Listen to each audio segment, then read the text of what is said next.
बिस्मिल्लाहिर्रहमानिर्रहीम। क्लास 4 के प्यारे बच्चों, अस्सलाम वालेकुम। मुझे उम्मीद है कि आप सब अपने घरों में खैरियत से होंगे।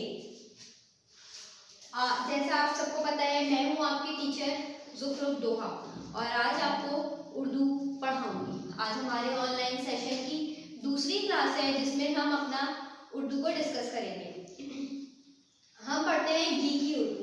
गी की उर्दू में सबक नंबर 12 सफ़ा नंबर 76 यानी कि 76 पे हमें सबक नंबर 12 दिया गया है, तस्वीरी कहानी।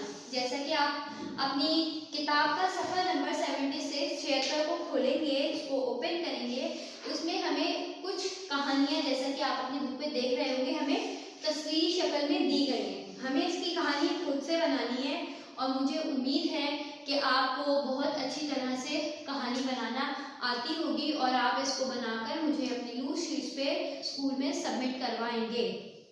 अपना बहुत सारा ख्याल रखिएगा। मुझे उम्मीद है कि आप बहुत अच्छी और बहुत प्यारी सी कहानी तैयार करके स्कूल में जमा करवाएंगे। अपना बहुत सारा ख्याल रखिएगा, दुआ में याद रखिएगा। अल्लाह हाफ़िज़।